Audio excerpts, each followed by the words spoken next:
Hey, Beamer, I see you. How are you doing today? How are you? I see you, Adil.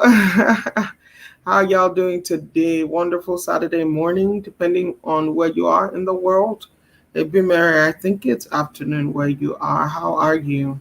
So, I started the book club series. Hey, Beamer, did you get your book yet? Tell me. I want to know. Did you get your book yet? All right. So let's get cracking. Today we want to talk about, hey, Adil, how's my baby boy? So cute. All right. Yeah. So this is our book club session. And today, just pretend that we're all in a living room. We're all on the couch somewhere. You're sitting to the right. Someone has a loungy chair. Another person has, you know what I mean? You know what I'm saying? So all of that, pretend that we have all of that going on. Go ahead and share this video with your friends and family. And let's get started. Okay. All right. Go ahead and share. All right. That's what I just did. Okay. All right. So it's time for our book club. And this is the first of many. And we're going to take one story. I think we're going to take one story, which is the Money Matters. Which of you have read Money Matters? Let me know. Let me know. Share it in there. Money Matters. It's the one free book that I'm giving to everyone who already got the copy of, no, actually, I'm giving to everybody just for them to get a taste of what the whole book is about. So Money Matters, if you click the link in my bio, you can find it there and you can share it. Okay, so go ahead and do that. All right. So I decided to take this so that we could talk. Don't you just love to talk? Let's talk some more and even more and even more so that we can discuss the concepts in this book. Someone said the other day that many times we are taught what to think, but we are not taught how to think.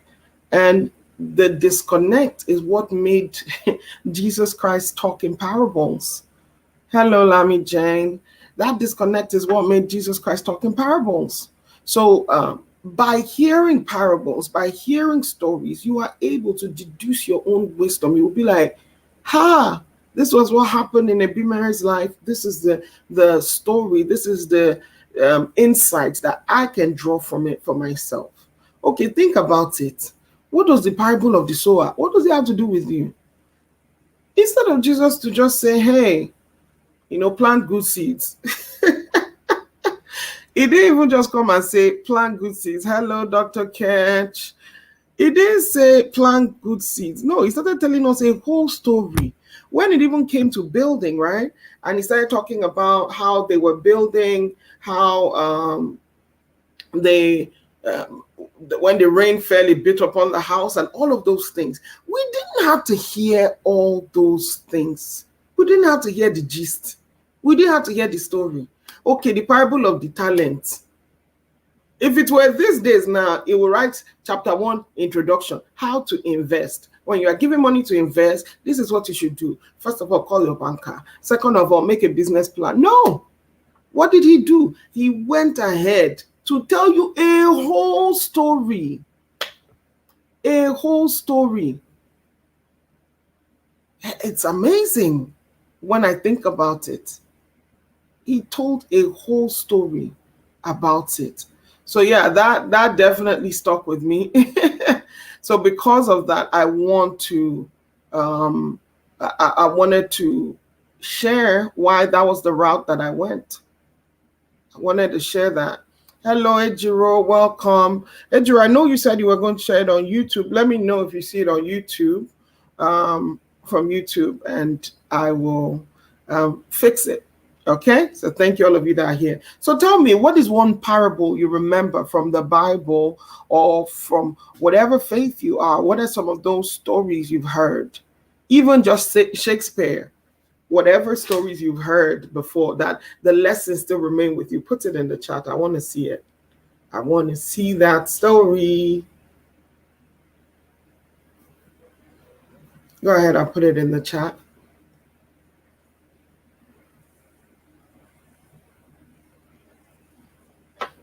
Okay. Yeah. For me, that one really stood out, that talent one, because if I look at that story, I'm trying to get the lesson. I'm like, but if somebody gives you something, shouldn't it just be that, the person gave you something and then you are done? Why is it that I have to make a profit of it? Okay, it says it's live for me, but let me check it out. Okay, I'm just trying to verify something. But let me. Yeah, it's on here. Check. It's on here. So, all right. So tell me, I'm listening. Which were your favorite parables? Those parables that you remember, which ones are they? Tell me about that. I want to hear. Mm.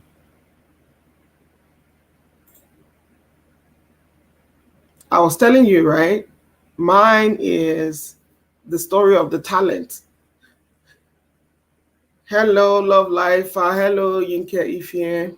I just want to make sure that I get my message out on our live stream is on YouTube.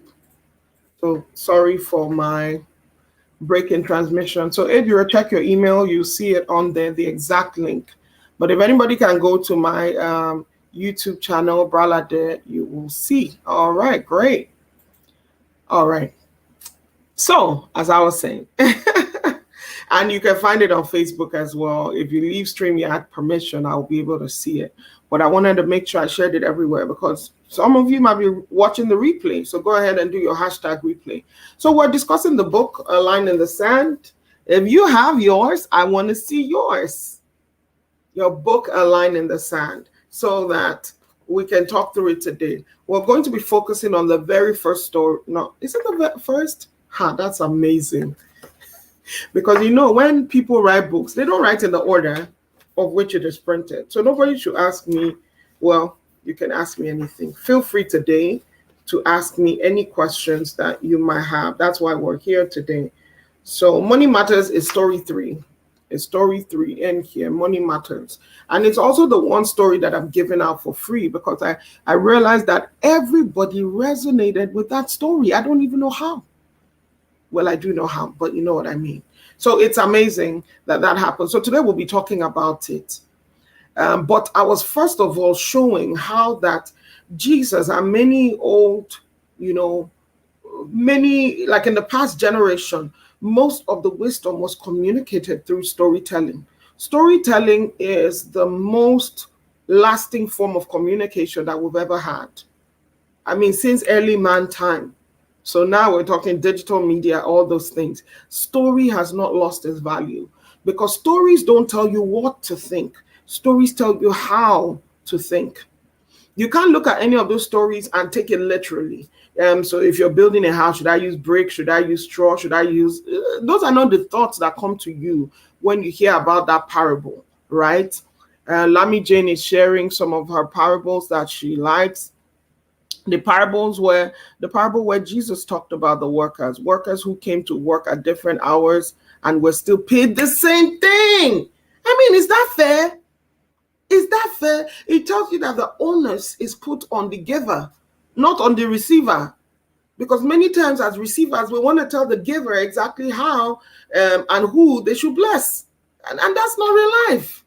Why? Why do people feel the need to do that? So Jesus was trying to say his kingdom is so limitless, it's so eternal that he is not selecting who he's going to, so long as you come, so long as you say yes. So he's trying to say there's open access, right? There's open access, so powerful. Okay. And tell me what you learned from it, because this is me here trying to teach. Tell me what you learned from it. Ebimeredio said, when the prophet came to confront David about his adulterous act, he spoke in parables. Hey, if that prophet came and said, David, you know what? I have found that you have sinned and this is bad. It's just wrong. And I'll just shoot it straight. I'm a straight shooter. I don't lie. I just tell people straight. I'm blunt like that. That's what I am. Please, who has bluntness served? Especially when you're talking to a superior, someone who can order for your head to be taken off. Who has that served? Maybe no one. So he had to tell it in a story, and it started forming such a mind structure in David's mind that he was able to start seeing where he was going wrong. Okay, so thank you. Those are just two examples, parables of Jesus in the Bible and storytelling. Many of us have seen many stories growing up. One of the popular ones, I think, is the tortoise and the hare, running. So the race is not to the swift. You start to deduce those types of lessons. You just start to deduce them. That's powerful. So that's what I sought to do with a line in the sand. It could have been easy for me to be like, if you marry a wife that's like this, take these first 3 steps. No. No, that's not what we're about. Because you know why? Wisdom is resident in you. You are the one who knows best your situation. At the best, any great therapist or strategist or consultant can only work with you to bring out what you have. All right? They can only work with you to bring out what you have. So just think about that when you read the story. Say, this is for me to bring out my own wisdom, from there. Okay? Okay. So let's talk money matters. And I'll just get to it a little bit and read you a sentence. Okay, because I keep chewing all these crazy things. So let me remove it from my mouth. All right. So Money Matters, that's what it looks like. That's the page. It's a story about Cheta and Wakego. It's a story about Cheta and Wakego. Love it. Thank you so much, Life. I see you on YouTube. Hello. All right. So it's a story about Cheta and Wakego. And I'll just give you a brief background. You want to see? You want to hear? If you want me to read, tell me. Say, brother, read. Roxy, go ahead and read. All right.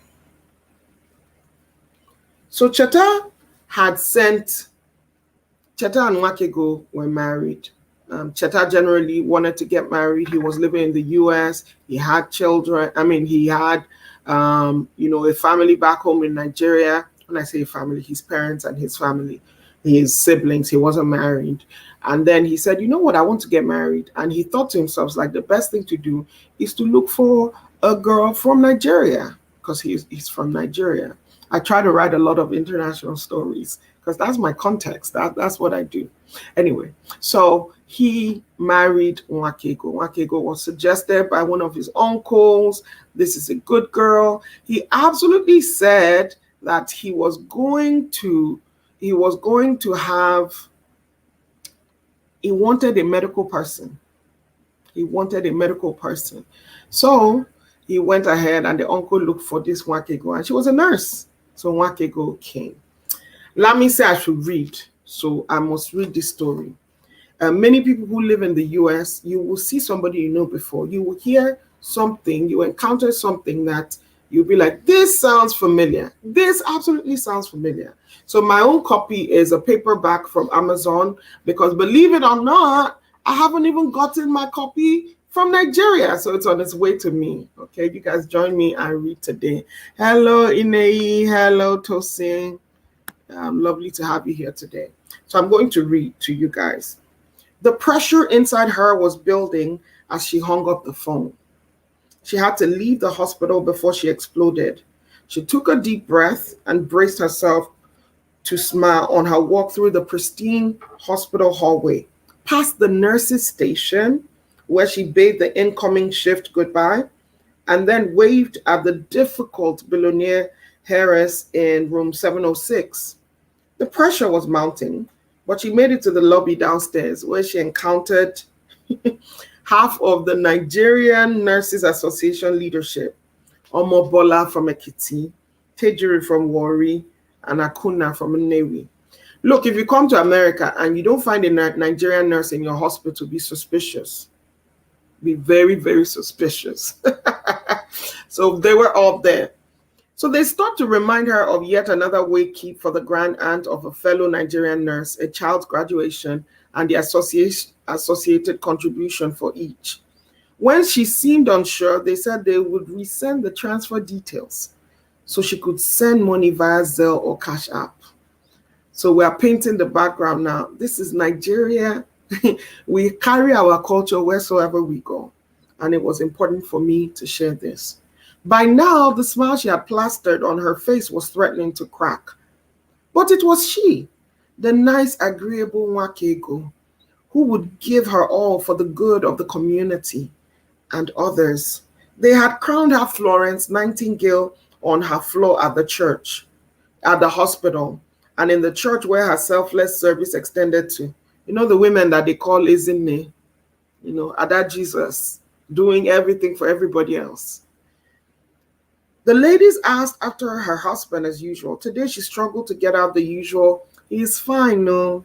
Her response always while beaming with pride, because being married was one of her greatest achievements. In fact, these days, staying married as a Nigerian nurse in Houston was regarded as saintly and commendable. She knew how to keep her home.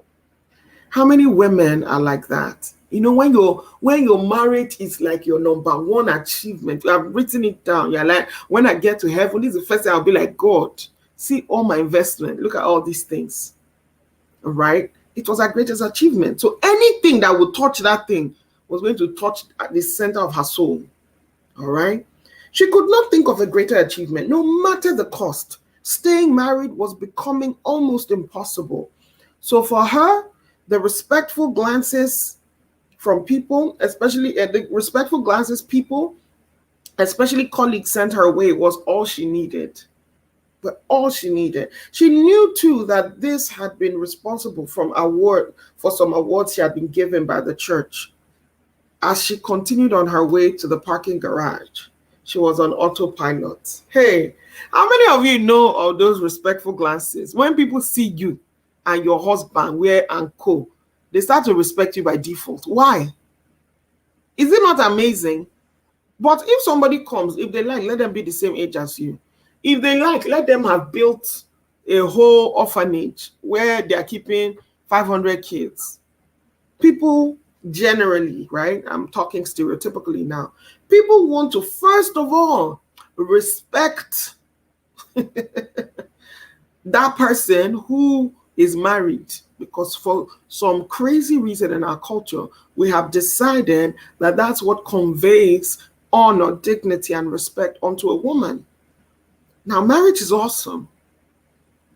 We should desire it. It is one of the most beautiful experiences that God has endowed us with on earth.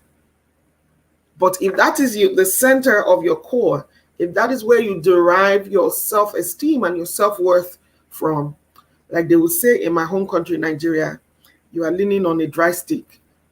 You are riding on a bicycle, which is going downhill fast.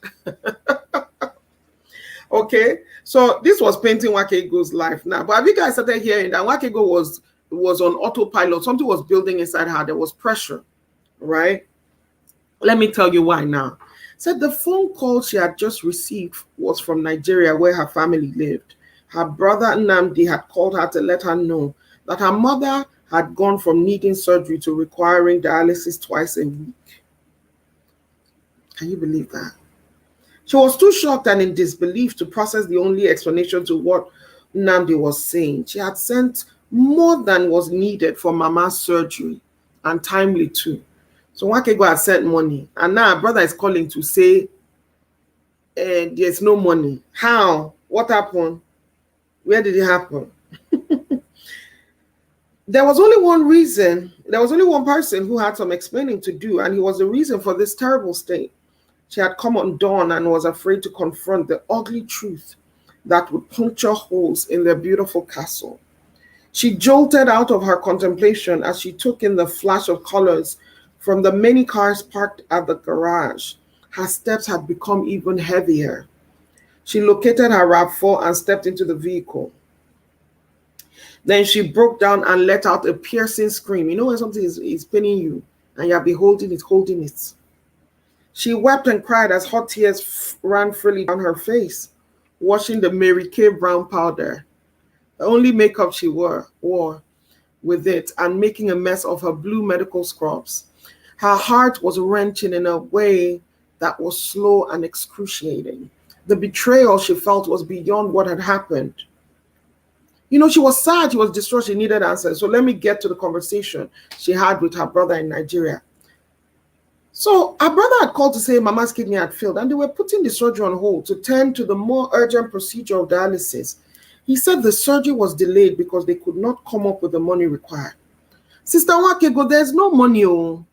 We haven't received any money. Wakego said, what do you mean? Today is Thursday. I sent it way ahead of time so that you will get it before it's needed. What do you mean? Why haven't they done the surgery? Did the money get there late? And her brother Nnamdi said, what money, sister? The money I sent since Monday now. Today is Thursday. I sent it way ahead of time so you'll get it. Ha! Nnamdi's stuttering had confirmed her fears. Sister Wakego, there's no money. I did not receive any alert. Hey, how did you send it? Did you use Western Union? As he was asking, a foreboding came upon her. She had asked Cheta to send $3,000. So Cheta is her husband. Enough for the surgery, the medicine, and any other associated expenses. Don't worry, Nnamdi. Let me sort it out. Kankpogi inu. Just tell her, brother, let me go and sort out. Where did that money enter? Money that she sent for her mother's surgery. Now money is hanging. Where did the money enter? Ebimere said voicemail. Yes, so she knew that the hospital, they will not treat. You guys know our country. Even, in Western countries, maybe they will treat you if it's an emergency. But many still won't treat if you don't have insurance and you don't have money. So anyway, she now said, let her call her husband. Guess what? He said, babe, Nnamdi called to say they have not received the money. Hello, babe, he responded coolly. Because, he's a guy man, I can't be frazzled. So, hello, babe. She said, did you send it through the African store or through Western Union? Those of you here, you know how we send our monies, right?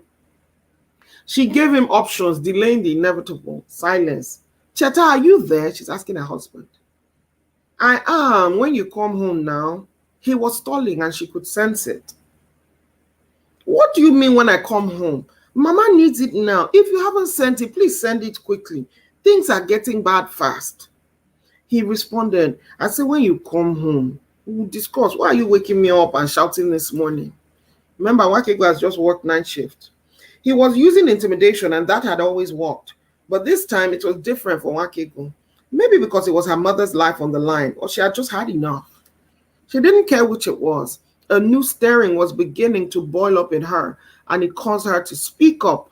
Her voice was rising formidably. Where is the money? Her tone was different now.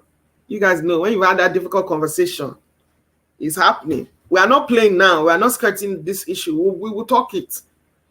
Her tone was different, both firm and loud. This time, he answered the question. He said, well, Uncle called me and they needed some money to complete the foundation as the rains are coming soon. I'm going to send Mama's money. I'm expecting some money. He trailed off cluelessly. That was what broke the dam. Hey. My own mother, my sick mother's money is the money you took to buy a house. Please, you guys tell me what you will, to build a house. Tell me what you would do in that situation. You said, don't pretend it's not you. You're advising somebody, right? Advice, what you want to go do as a good wife, because now she sent money for her mother, but it seems like, the money is no longer there. What should she do? Her husband has used it. He's building a house in the village so that they can call him a man like his peers. What will you advise that she does? I'm listening for you guys. Go ahead. What will your advice be? What would you say? This one. Let's do like this. Let's do like that. Be thinking, because we'll come up to with those questions now. Okay. So anyway, she started shouting, "How could you? Which money are you expecting from where? From your failed or imaginary businesses?" She would have continued, but what was the point? And she was exhausted. On her way out after a 12-hour night shift, she hung up the phone, took a deep breath, and reclined her seat. All the energy had left her. Hey, catch up is like, see if we can get some of that money back from the builder. Uncle has taken the money now. Uncle has already bought cement. Uncle will come and return the money. Uncle that said that let Cheta show his age grade. Dr. Ketchi, is that how they call it? That's what they call it in Igbo land, right? The age grade, when your mates have finished building house. How can you be treating your mother-in-law? Money, let us use it for the house. Let me also stand. Let my leg match ground. You know, no money is, oh, that's a bigger problem. So true, so true. And if you read the rest of the story, I stopped only maybe 30%. If you read the next of the story, you start seeing how this has been a pattern. Every day is doing one business or the other. Every day is trying out something new. She's just working, and he's the one controlling the money. You know, if that's how you guys discuss it, it's fine. But when it comes to decisions that concern money, especially large amounts, families should do it. Anyway, I've started telling my opinion. I told you guys that this book was to tell you how, was to teach you how to think, was to give you some context. But the insights that you draw from it are yours. Maybe you're that wife who, once your husband's account, or eye sees it, you're going to spend everything that's in there. They give you credit card, you can't handle it. Maybe you're that person. So the wisdom you will draw from this is different from the wisdom of a couple whose husband is taking the money for mother's surgery to go and build house. You see what I mean? So that's so unfair. And Ebimere, you hit on something, because the problem is not the amount. Sometimes the problem is not even that they took the money. It's the thoughtlessness. Even if it was 50,000 naira to use to do something, the fact that you don't consult your partner and they trusted you, and this has been a repeated pattern, it becomes a problem. So money is the number one cause of divorce in the whole world. Money. Infidelity is right there, you know, beside it. And sometimes you can say cause and effect. But money, hey, even if it changes from year to year, money is always in top two. Top two. So as a couple, you can't afford to be like, what happens. There is going to need to be some intentionality and some boundaries around money. And how do you begin to form those boundaries? How do you begin to form those boundaries around your money? It starts by first realizing, what do I control? What do I not control? What is mine? What is not mine? What is ours? I know he's so insensitive. We're talking of life here. Yes. And let me not lie to you. Many times when we start seeing these small insensitivities, we tell ourselves it's a small thing. So you wait till is the day that is mama's surgery. And then you're like, why is he so evil? But the thing is, they've been showing you small. But you kind of explain those things away. Why did it have to take mama's surgery for it to get here? You see what I mean? So definitely that is something that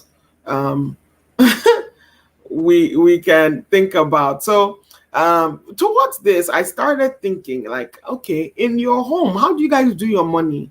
And when I say how do you guys do your money, it's not, oh, this is how we do, this who pays this who does this. No, have you first of all dug deep? Have you first of all dug deep to understand how is it your spouse thinks? Yes, Tombra just said, yes, we wait until it becomes big things instead of nipping it in the bud.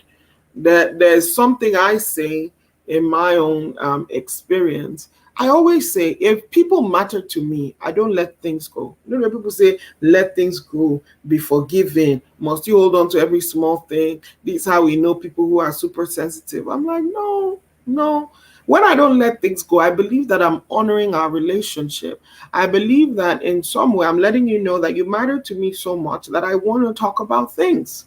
I'm not saying that I'm petty and I'm like, oh, the list said 5,000 naira. Why did you spend 500 naira more? No, not those types of letting go. But like you did something that kind of offended me or is against my core values. Best believe that we're going to have a conversation about it.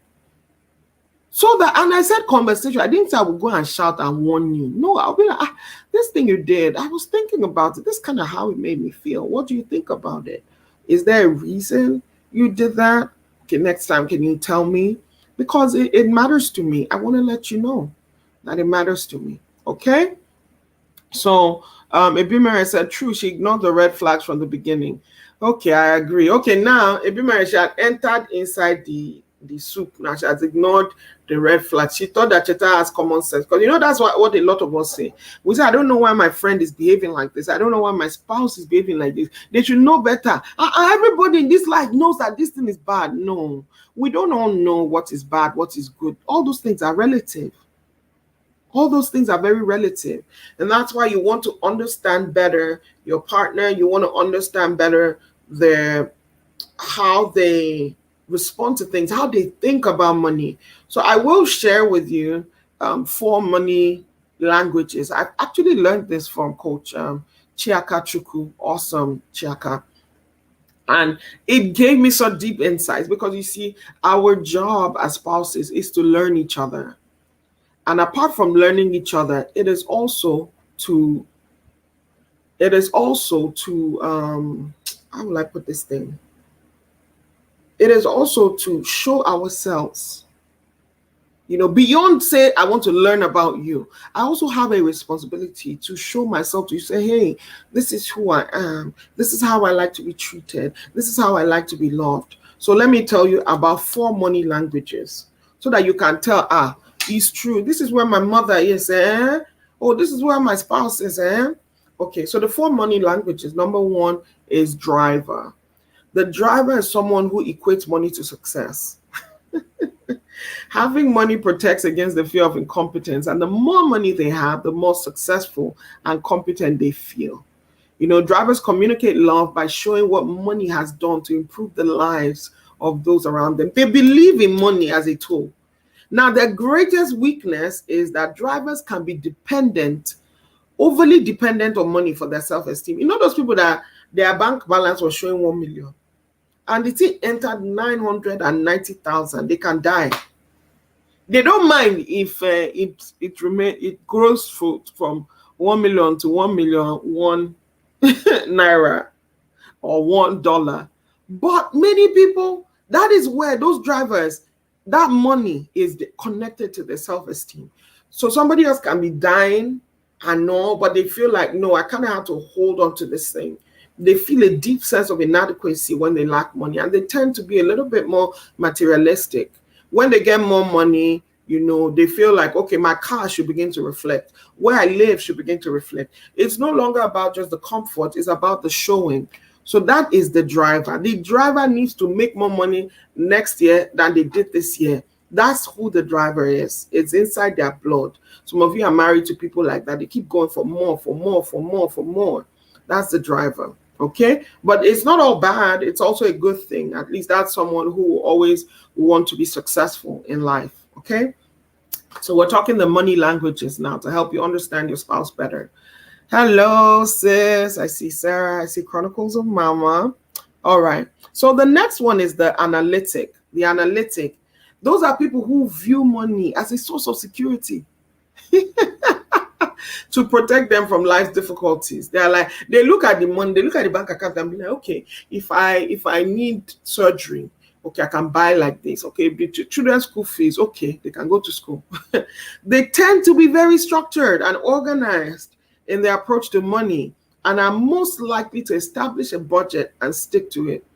So these are very structured people. These are the spouses that when you want to go and convince them of something, you take a spreadsheet with you. They need to see, how does this factor in the next 10 years, in the next 20 years, how will it, okay, if we do it on this side. They don't like surprises. They are very like that. So they are good long range money planners. They know how to plan. They communicate love by saving money, looking out for the future well-being and interests of loved ones, which is great. Now, the weakness of analytics is that they tend to be unyielding and legalistic regarding budgeting and money issues. So it's common for people who are around analytics to feel less important than money. You know, they can unintentionally communicate a disregard for the feelings of others because of that conservativeness. They're like, I don't care what you think. This is what I'm going to do. That's it. You tell them, okay, somebody has died. This person is close to us. Let's contribute to pay for the children's school fees. They're like, I didn't plan for that.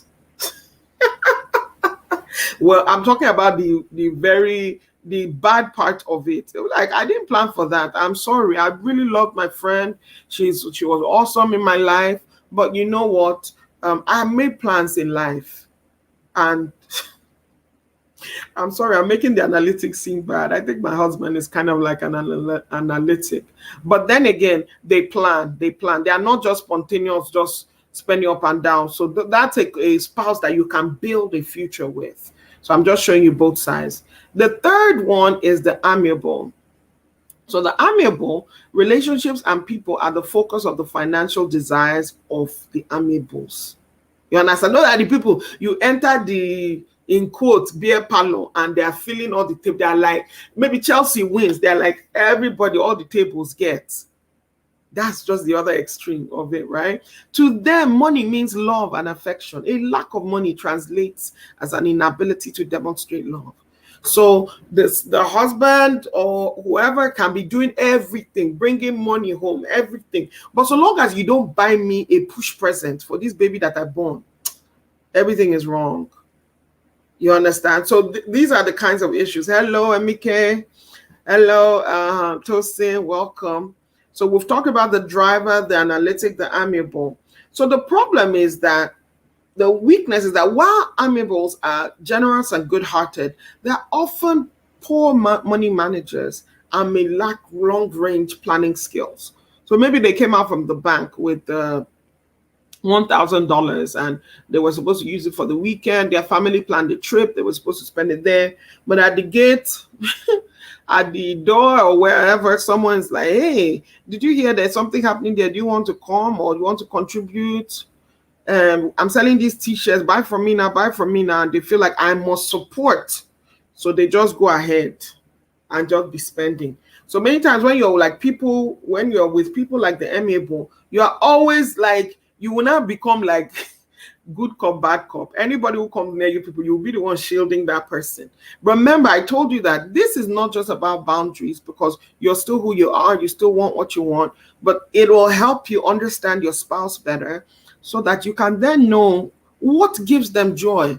So that you can't have an amiable as a husband or a wife and be like, no, we are not going to give gifts as a family. We are not going to train other people's children. We are not the ones that born them. No. That is what gives them their joy. Now they can be regulated a little bit to say, hey, instead of taking the whole village, can we take 3 people? You know, you start to negotiate with them like that. And the final one is the expressive. The expressive.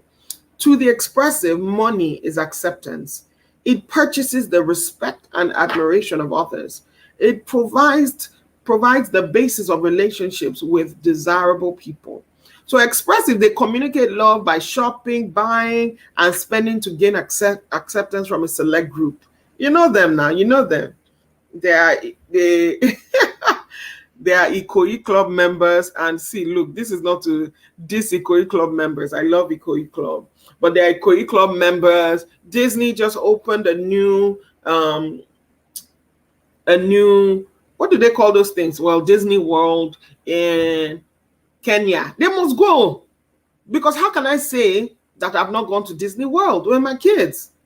They're expressive. The money must show. It provides the basis of relationship with desirable people. Expressive, this language can be used in a negative way to hide feelings of pain, insecurity, or incompetence. Expressives can become overly dependent on money to solve problems and calm fears. So find out, as a spouse, it is your duty to understand and learn your spouse, your partner. If you have a driver who's someone who their money shows their success, maybe they will not be the ones, they will not understand if you say, oh, you're leaving your job in Chevron that's paying you over $100,000. You're leaving it so that you can go and teach teach in a job where they will pay you less than $10,000. They don't understand. So the conversation you have with that one is a lot different. Hello, Adolisa, you're welcome. And then if you have the analytic, anytime you want to talk, don't say, you're always stifling me. You won't let me do what I want to do. No, even if they're your friend, they will want to advise you. Have you thought of the financial implications of this? This money, if you lock it for 1 year, it'll give you 30% versus giving you 10% if you pull it out now. All those kinds of things, they're always thinking ahead. They're like, oh, why would someone ask you for money and you must give them today? Why not wait till your next paycheck so that this one, they're always very analytical. And sometimes if you're amiable and expressive, the thing is just doing you like, don't even talk to me. This one, I don't like asking you something and all those things, right? Amiable is the one where, gifts for them, money. I know some people, they earn money. They even earn more than their husband. But give me money. I just want to hold it. I just want to know that this money is from you. And for the life of me, I cannot relate. I don't understand that. I'm judging them in my mind, but that's who they are. So that's my business to go deal with myself. If you're such a spouse and you say that this person's feelings and emotions matter to you, it's between both of you. So your boundaries around that can be that, you know what? I love you. I want to please you, and I see that you're amiable, but don't tell me the amount of money to give you. If I give you 1,000 naira, just be happy like that. So those are the kinds of boundaries that you start to put around that, okay? And the final one, expressive. Everything is status. The hair that's really nice, Peruvian, they're always the first in the line. They're very expressive. Their wealth always shows. They want their wealth to show. They want their status in life to increase with the level of money they get. I remember these people, none of them are bad. All of us have a little bit of this. I think I am somewhere between amiable and analytic. If you can locate yourself, tell me, I'd love to know. I'm somewhere between amiable and analytic. I love to show love with gifts. I love to bless people. If I'm in church and the message is blessing me, I want to give. If I hear someone and they are doing something wonderful, I want to give them something. That's how I want to show. If someone is bereaved, their parents died or something, it's money I want to give them. I want to cook food and take to their house. You understand? So things like that. Ejiro, if you're here, help me tell Elizabeth I'm in a meeting. She's calling me. But yeah, this is exactly what they do. And it's so, how will I put it? That's what gives me joy. So imagine I'm married to a man who's like, no, must we give them money? If we just attend, it's okay. No, I'm not like that. I'll be like, can somebody's father die? I won't give them money. They'll be like, they don't even need your money, right? Maybe it might be someone who's super, duper wealthy. But Brian, they will still carry $50 and say, I just say, let me be a part of what's happening. That's how I show. So which one is your own? Tell me. Olaile, I see you, Lawal.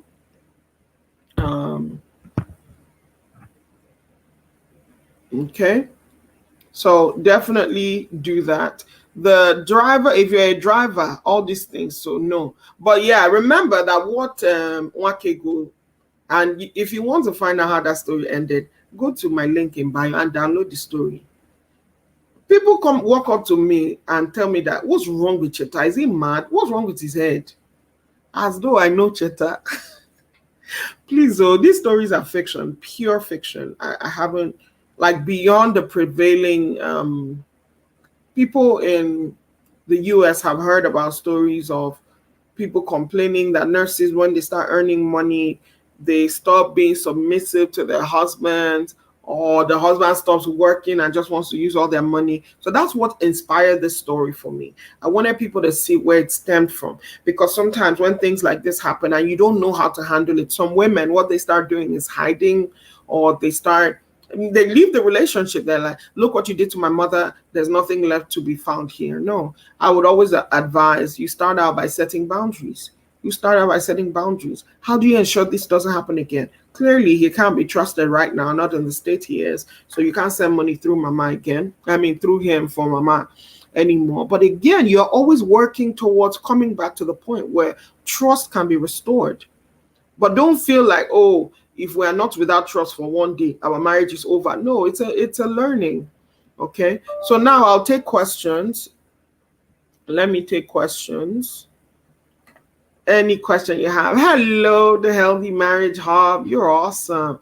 Be married, you're amiable too. A lot of women are amiable and expressive, because they're like, it's been 5 years. Look at my wedding ring is so small. When we first got married, you couldn't afford diamonds. Now I have to up level. Always trying to make up for. I won't lie to you.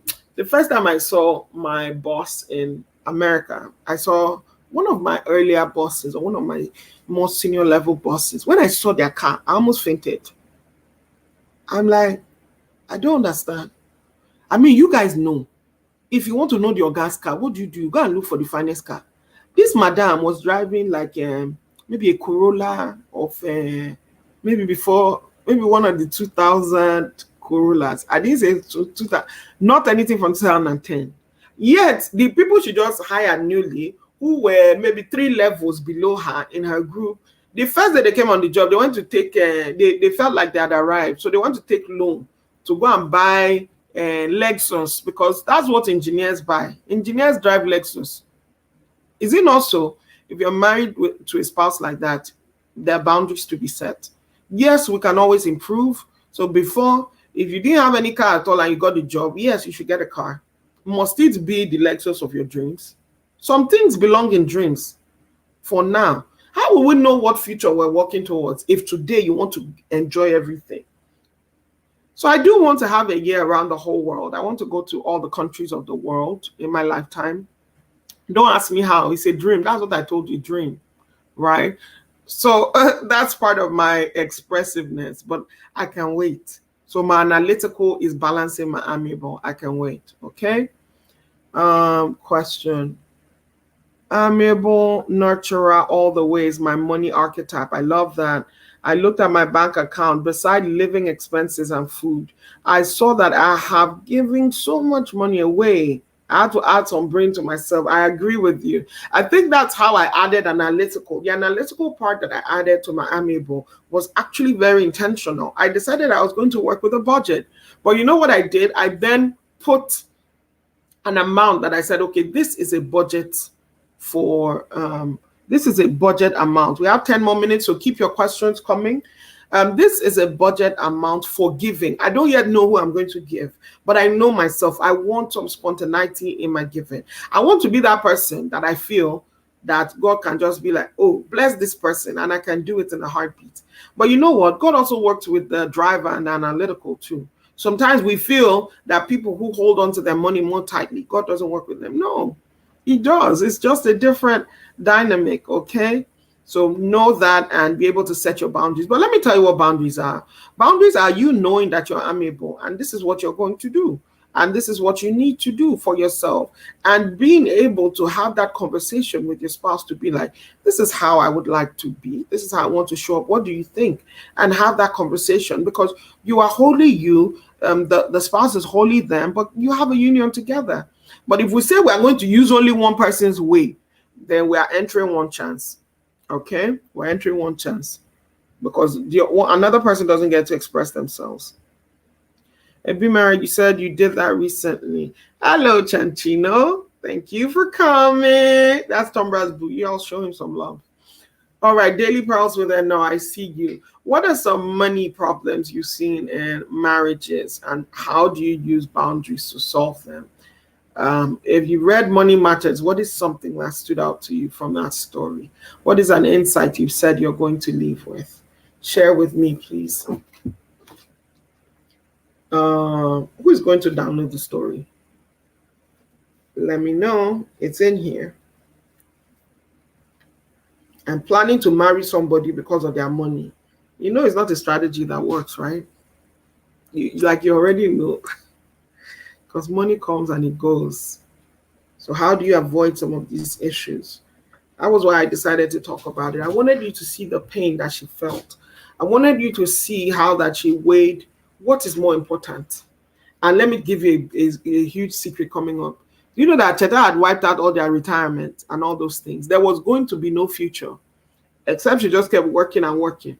There were no savings. And Cheta was not a bad guy. He just kept doing it because she kept letting him. So if you're married to an amiable and they always want to spend, or an expressive who always wants to, like Cheta, build their house, wants to increase their status. Some people even say they want to go and get chieftaincy title. So because of that, they have to buy this and buy that because they want to answer chief in front of their names and things like that. If you're married to that kind of person, what kind of boundaries do you set? I once heard of a governor then in Rivers State in Nigeria. Governor Peter Odili. He was married to a judge. He is married to a judge. I think Mary Odili. Do you know? I heard her once in an interview, and she said he was a medical doctor and he had a clinic and everything, but he said he wanted to go into politics, and she saw that this was the desire of his heart. It was what gave him joy. Because some of you want to stifle your partner. You're like, hey, if you go and take that job, we can't make money anymore. Yeah, this person is telling you that purpose is calling me. I have to go and work in this orphanage, and you're busy stifling that person because of money. You can't do that. Well, you shouldn't do that. You can do that, obviously. You're getting away with it. But your spouse needs to hold you accountable. But anyway, Mary Odili, do you know what she told her husband? Hey, God. She said that, you see this journey you want to embark on. I don't know. I don't understand. I don't know why you feel the need. Because, you know, sometimes we don't understand what is leading, what is driving our partners. They think it's foolish as far as you're concerned. But to them, it makes sense. And you're like, you know what? I understand. Carry on. Mary Odili went ahead and told her husband that all I need before you embark on this journey is a house where me and my children can live. At least we have shelter. If you like, finish the rest of the money. In the name of politics, because you all know politics doesn't always pan out and it requires a lot of money. So the agreement was that. And that was her own boundaries. Like, this is where we have to be for me to feel safe and secure enough without infringing on your own boundaries. So, for example, I can't dictate to you what you must do because boundaries aren't about controlling the other people. So they went ahead and built that house, and she was like, oh, we're going to go do everything you want to do. This is not money, but the political talk reminded me of someone else. President Obama and Michelle. I think one of her things, what was it she said? She said that, and that's another supportive husband, because she was a senior executive and left all those things to go and work for the city. Just imagine that you're in Nigeria, you're working for a consulting company. Then you now say, I want to leave it to go and work for the local government area. Village people. Isn't that what people will say? But she went ahead and went there, took that job change. And why could she do it? Because her husband understood that this is, of course, he doesn't have to understand though for her to actually make the move. But wouldn't it be easier in this life if we decided we were going to learn and study each other and set boundaries based on that? Boundaries that don't infringe on other people's identities, boundaries that is based on you, that are based on you. All right. So give Cheta and Wakego advice. If you're here, I have stories on infidelity.